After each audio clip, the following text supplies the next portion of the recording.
A very good afternoon, fellow cruise aficionados, and welcome to our review of Norwegian Prima, NCL ship that is about 1 and a change year old, with a cruise of Western Caribbean. Today we're sailing away from the port of Galveston, Texas. We're gonna check out the embarkation process, see what's happening on the embarkation day, and show you our beautiful balcony stateroom. The boarding process is a little different to us here. I don't think we've ever driven to the cruise ship. I know all of those here Floridians are quite used to the procedure, but that worked out okay for us, albeit a long drive from Dallas to Galveston, about 5 hours.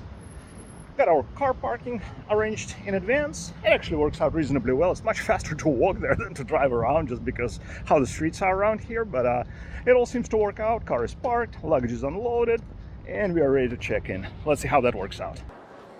Well, boys and girls, all things considered, there was a pretty smooth check-in. Very smooth.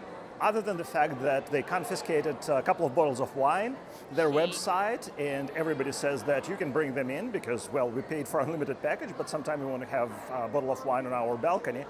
And they took it away, so we'll see how to deal with that. Not a big thing, we never pack anything terribly expensive, but a couple of folks behind us in line were a little complaining because they had some vintages with them. Very fine wine. Yeah, very fine, expensive bottles. Pretty upset about that. But it is what it is. Something to keep in mind, I guess, that you're not guaranteed, despite of everything that documents say. But we're not going to let this spoil our vacation. That's fine. Ready to get on board? Yes, Let's we go. are. Let's go. Well, by far the most exciting moment, getting on board. And here we are. Beautiful, albeit small atrium, but very, very nicely decorated, both for generous sailings and for holidays. Real nice. We'll take a full tour once we're settled, but so far, pretty impressed. And guess what? After wandering around the ship for quite some time, we did indeed find the best spot to wait until our staterooms are ready, which should be another 15-20 minutes. This is the beach club, all the way at the back of the ship. And we're so glad that we did get ourselves access to it, which was a journey of its own. We'll talk about that when we do the full review. But so far, it's an awesome place to just hang out for a second here. Hardly anybody is here. There's a bar. There's no food here, just the bar, but hey, that's good enough for us. All right, and now it's time to get to our stateroom. Actually, the core on the regular deck, deck 15, is quite beautiful. Contemporary, unusual. I know, a lot's going on, but that's your embarkation day. It's funny, but it's our favorite moment of every cruise we've ever taken, getting into our stateroom for the first time. After all, it's going to be our new place for the next 7 days.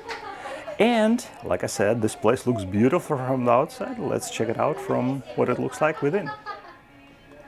Well, this is the first. Our bags are here before our room was ready for check-in. Fantastic. Room 15758, obviously deck 15. Let's see what it has to offer. As always, you have to get your card in so the lights would come on. Got a thermostat that looks to be, well, a little sluggish to response, but we'll have the do not disturb sign there and make up the room. As we walk in, all the closet space is on the left-hand side. There's one open closet with place for your shoes and one wardrobe that seems to have a few shelves at the bottom. And the other side has a safe and a couple more shelves. We've noticed that this particular cabin on this particular ship seems to be a little tight on space, so once we get things situated, we'll let you know how that worked out for us, although I have to say we always overpack. With that, the walkway seems to be a little narrow. This little corridor seems to be a little narrow, but that's all right. On the right-hand side, of course, there is a fully equipped bathroom. The decor of it I absolutely love. It seems to have a little more room than we expected. And the shower certainly seems to be way more spacious than we typically get on the regular balcony room. Sink is a little larger than we typically get. A little storage underneath of the sink, and this is where they keep the trash bin. And one little thing here, which you don't typically get, is a little slide out drawer. And a few shelves here. Again, the decor is super nice, fresh and neat, and seemingly more room that we would typically get. As we get out of the restroom, there are a few hooks here. I bet those would get handy with limited storage space on the left-hand side.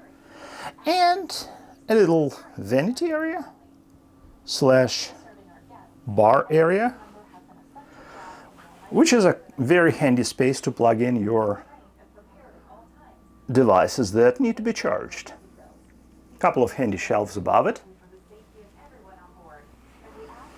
Very nice looking mirror on the left-hand side with a couple more outlets. Oh, that's pretty cool. And of course there is a fridge, which gives you water for purchase. Interestingly enough, even though we got a beverage package, on NCL, basic beverage package doesn't give you any water, which is kind of strange, but it is what it is. A little drawer here. A little handy, I don't know what it's called, but kind of seating slash whatever thing. Little sofa here. By the way, cruisers have mixed feelings about the decor of this room, but so far we absolutely love it. It's very minimalistic. I mean, that's kind of what we like typically. And this little mural here, I don't know, it kind of gives out good vibes, and the little light stripes above and underneath just do a nice job in our opinion. But let's keep moving. Nightstand is pretty generous on one side and not so much on the other, but we'll get to that. Couple of chargers, USB-C, USB-A, another outlet. To all crew members involved in today's drill, you may now stand down. TV is square across from the bed, but I'm sure it swivels, even if it doesn't. The room is not that big to worry about that part. This nightstand is much smaller, but the lamp has both USB-A and USB-C outlets, just for those like myself who like to bring the right equipment to charge all the gizmos. And there are no drawers here, but there seems to be some space here that you can store things. One last thing we wanted to point out before we get to the most beautiful part of the stateroom, which is the balcony, of course, is that the space underneath of the bed, which is where everybody keeps their luggage, is not really covered with anything, but it doesn't seem to bother us. We'll see how that works out once we unpack. And with that, let's see what it looks like on the outside. Well, bear in mind, we're in the state of Texas, not Florida, and it's December. So once we finish struggling with this thing, this is what the balcony looks like.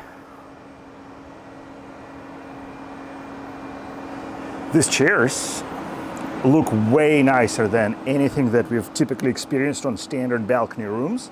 Again, we're not in heaven or anything like that, but they certainly look a heck of a lot nicer than what we paid for last year in the premium class on the MSC ship, if that's what you call it. And of course, there is a champagne waiting for us. Cheers. We're not gonna show you what it looks like outside. Like I said, it's gloomy, although it's not too bad, but it certainly is not Florida. So muster drill this time was a non-event. As soon as we walked in, we just swiped our cards wherever we were supposed to be. So that turned out to be quite fine. And just a little after 4 o'clock, we set sail. The party already started, and we'll head out there, and we'll be sure to share with you all of the details of our voyage And see you back Galveston in, 7 days. Cheers.